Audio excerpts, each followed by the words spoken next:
Hi everybody, welcome to Paint Carry Paint. I'm going to paint this little self-portrait from life, looking in a mirror.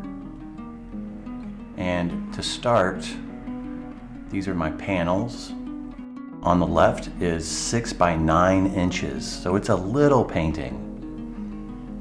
This painting takes me, I'd say, about 3-4 hours to paint. There's ivory black, cadmium red, cadmium yellow, and white, which is your basic Anders Zorn palette. Very popular, simple palette. I'm going to add a little bit of cool red to this palette just to broaden the range a little bit.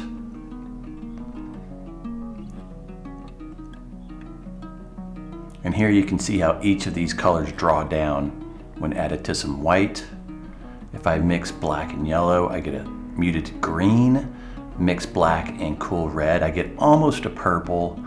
Black and cadmium red gives me kind of a brownish purple. And then of course, yellow and red and white gives me kind of a generic Caucasian flesh tone. And starting off, I'm gonna do a little head study using kind of my muted purples, my black and gray, and some of that cool red to start finding the largest shapes and massing in my shadows. This process is always going from big to medium to small. So now that I have my shadows massed in, blocked in, very simply, I can start to use my flesh tones, which has white mixed into it, to start massing in the simplified overall larger shapes. 2 brushes, one for light, one for shadow. First, you want to start massing in the lights as a whole. You try to keep it as simple as possible before we start expanding the colors, which I am already doing.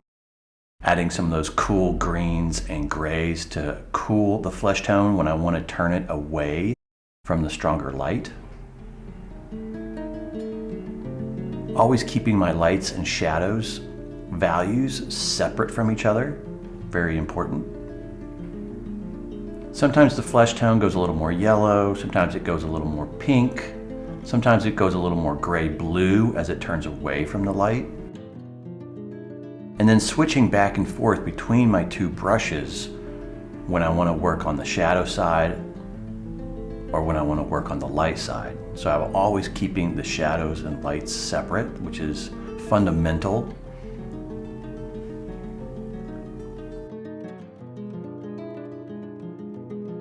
And as with alla-prima painting, it's always a good strategy to try to get the entire area blocked in with wet fluid paint as quickly as possible. This gives you a wet into wet painting application, which has a lot of those nice buttery transitions. There's the highlight, pushing the light on the left side of the nose a little more heavily, giving me the side plane of the nose versus the topish plane of the nose, which is in a dark light, and then the far right side of the face falling into shadow. I struggle with the nose here for a little while. It looks a little weird, but I eventually kind of figure it out. Going on top of the sort of muted shadow mass I started with a darker tone, I can start to figure out the shapes, the flat shapes of those darker shadows. At this point, I'm really not thinking about modeling or blending. It's a lot of it is just flat shapes, just blocking in flat shapes. Is it in the light or is it in the shadow? Expanding my color range in the lips. The lips are usually where you get the strongest pink or the strongest red.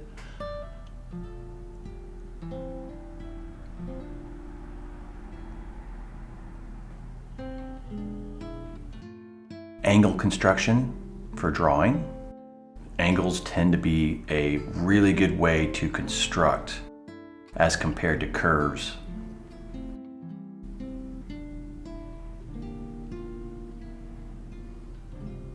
Angles lend themselves to construction. And I made myself a little hat.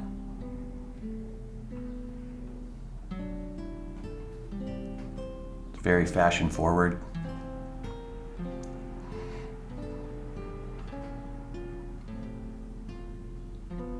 Gonna quickly block in the shirt. I had on a green sweater, which I recently had in a backpack along with my jug of mineral spirits, and the mineral spirits spilled somehow in the backpack, and now that this sweater is in the trash. Because I can't wear a sweater that's been doused in mineral spirits. You just can't do it, even if you wash it. So unfortunately, I had to say goodbye to that sweater. But at least I got it in a painting, I guess. Even the sweater has light and shadow, and on the light side, you've got your dark lights, your lighter lights.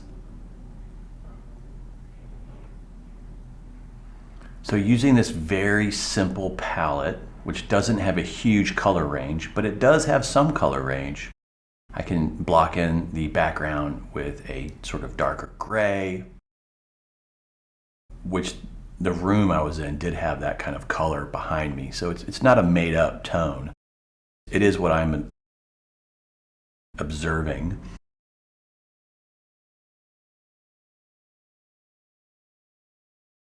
It does appear that I sort of started off in a middle range with the values, and it expanded outward, expanded further darker and expanded further lighter as I developed the painting. There's my form shadow edge down the throat where the light turns on the form. It rolls from light into shadow. So it's a nice opportunity for some halftones and a little bit of a softer transition on that form shadow. And being that this is an alla-prima painting, which means it's a little sketch going pretty fast, quickly trying to block in and build my planes, establish the range of value and tone, whether it's in light or shadow, that nostril getting a little hole, getting a little more reddish near the tear ducts. So these are definitely flesh tone color formulas that I rely on a little bit. There's the highlight. But moving very quickly, moving as fast as I can. So using the gray for the blue in my eyes at this point, highlight. But I do introduce a blue. That's ultramarine blue. I introduce a little bit of you can see it in the upper right hand corner of the palette, just for that one spot on the painting.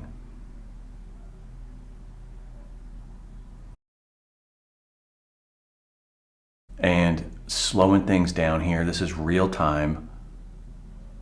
This is a fairly short demo because we are almost completed.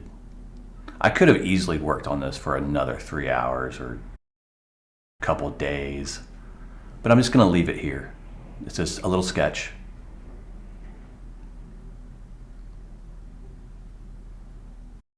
Really, the only parts that are developed are the nose and a little bit of the lips and the eyes. And yeah, that's it. Short and sweet, really quick. You can see how the beard itself is just barely blocked in. So thank you guys. Yeah. I thought that I would also include at the end of this video some self-portraits by old master painters. This one is by Rembrandt. It's a pen and ink, or probably a an etching. I think, and almost, yeah, it's definitely an etching, I believe. But look at the look on his face. I just love those old Rembrandt self-portraits where he's just got that. I mean, he probably was 17 when he did that, I'm not sure. This is by a contemporary artist. I'm not sure who, but it is definitely a marker pen and ink drawing copied from a Rembrandt portrait, where Rembrandt did a self-portrait in his somewhat later years. Very, very excellent blocking in pen and ink work. Van Gogh, I've become more and more of a fan of Van Gogh over the years. I enjoy his patterns, his compositions, his mark making. This is another Van Gogh. I have never seen this Van Gogh until I made this video and I found it on the internet. I've never seen this one. I love it. It's got that classic Van Gogh brushstrokes, but it has a little bit of an old master quality. It almost has light and shadow and turning of form on it, as an old master painting would. So there's something very interesting about that little sketch, really wonderful. Velázquez is one of my all-time favorite portrait painters from history. This is one of his self-portraits. Not my favorite painting of his. He was an alla-prima painter, or seemed to have a direct painting approach. This is another little self-portrait that I did. You can see the date down there, 2010, so this is when I still had hair. I think I spent 2 days on this painting. And also tiny, 6x9. This painting I still have in my own personal collection.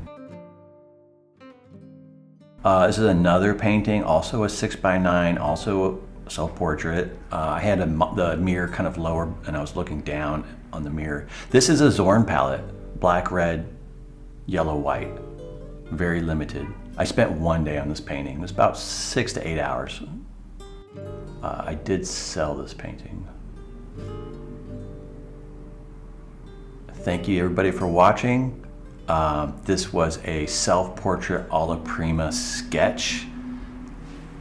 Thank you so much, and I will be coming back with more of these. Please remember to like and subscribe.